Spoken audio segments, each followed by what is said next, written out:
to the signing of that statement of intent. I speak to one of the parties that has signed on to the statement of intent, and that is the Secretary General of the Good Party, Brett Herron, who joins us. Good to have you, Brett, and thank you very much for your time. Take us back to last week, right, when the vote was happening for the Speaker, the President, and the Deputy President.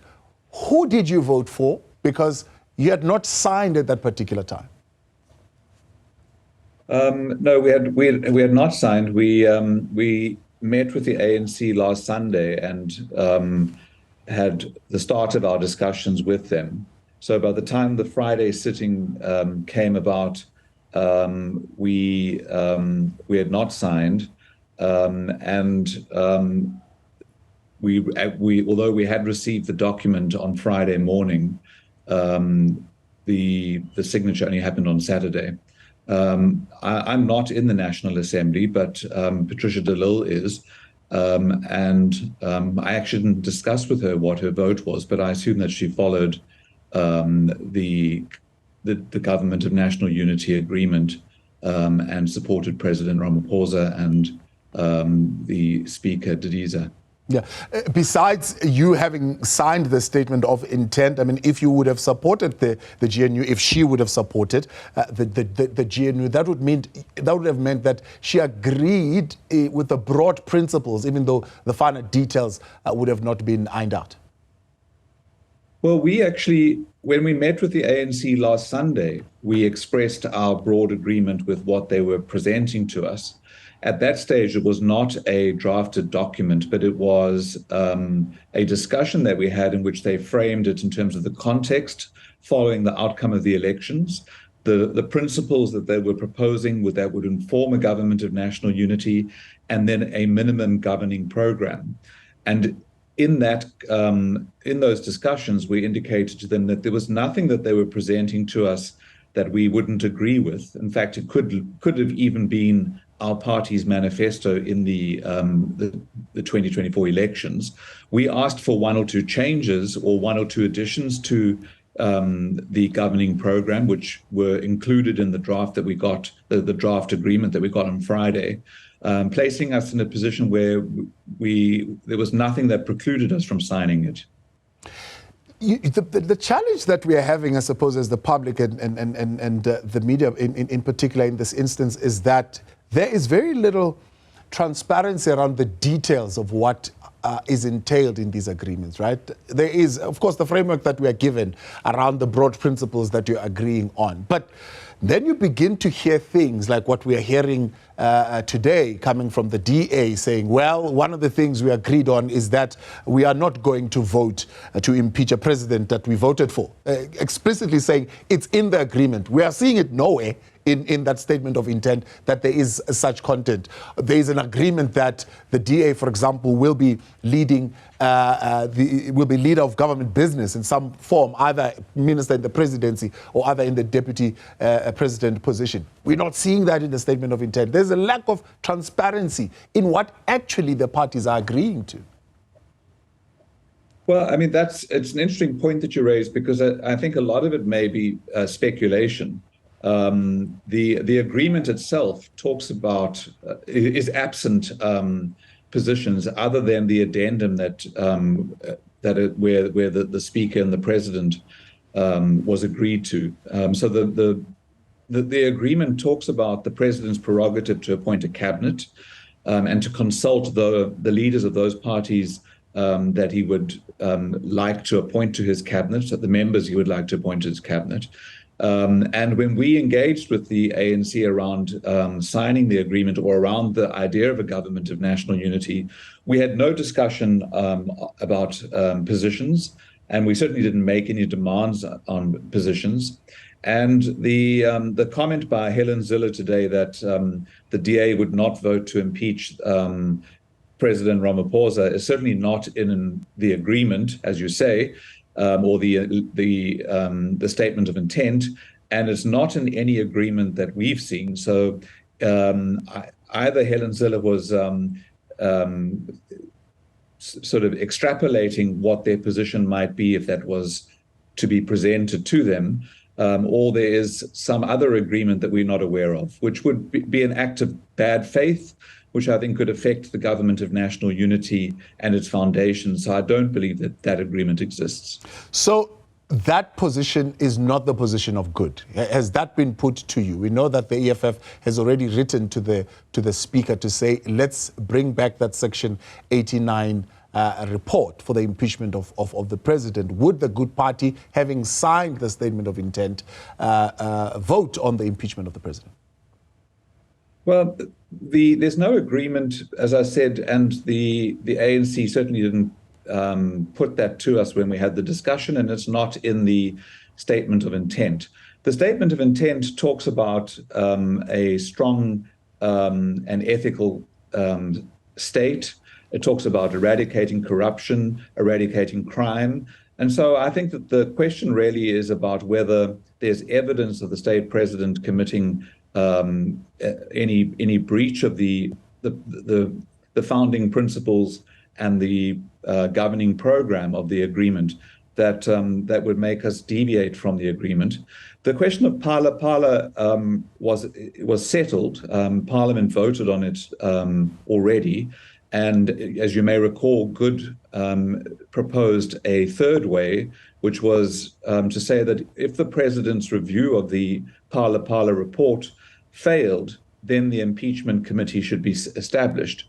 But that third way proposal was not accepted by Parliament. So I can't speculate on what will happen down the line, but there's no agreement, and we have not been asked to agree to anything that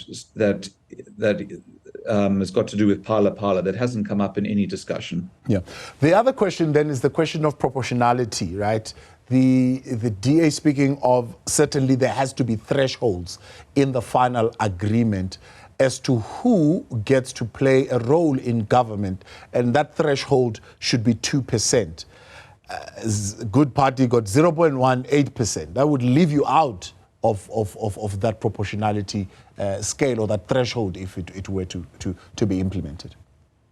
Well, the agreement talks about broad proportionality, that government and positions in government and in the assemblies should be broadly allocated proportionally, but it also says that it's the president's prerogative to appoint the executive, and that the president will then consult with the leaders of the parties of members that he wishes to appoint. But as I said in the beginning, when we engaged with the ANC around signing or around a government of national unity, we were more interested in the governing program, what we would be agreeing to as an outcome of the government's program, the policies and the founding principles. So we have not asked for a position, and we have not discussed any position.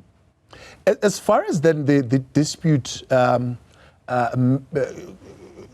breaking mechanism that is in place, I mean, one of it is that there has to be sufficient consensus. That means all parties must be broadly consulted and they must air their views. If there's still no agreement, then 60% of the parties in the GNU need to agree. If you look at 60% of the parties in the GNU right now, it means there's largely going to be a contest between the ANC and the DA, because even with the PA, even with the IFP, even with yourself in there, with UAT in there, you will not be able to make the 60% if the other parties, which are calling themselves the Progressive Caucus, are not a part of that GNU.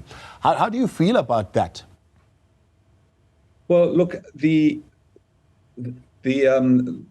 statement of intent has, as I said, the founding principles and the minimum program of government. And there is nothing in the principles or the minimum priorities of government that are offensive to us. In fact, as I said in the beginning, that document could almost be the Good Party's manifesto. So a party that breaches the agreement would be subject to the dispute resolution process. But I mean, I think what you should be asking is the Democratic Alliance how they can live with the minimum program of government and the founding values, given that they don't support minimum wage, and the document certainly talks about the protection of workers' rights. They don't support economic transformation in the form of BBBEE, and the document talks about transformation. So I think the Democratic Alliance has a lot more questions to answer around how they can live with this government of national unity statement of intent than a party like Good, which has been championing many of those things that are in that agreement. So if there is a disagreement, there are mechanisms in this statement of intent to resolve disputes in the government of national unity, but it's not likely that Good will have a dispute with the document and what is contained in it, because it is in line with what we campaign for. So what you're saying is we are either going to see a big disagreement between the ANC and the other parties and the DA, or a huge compromise from the DA if that's what they're willing to do.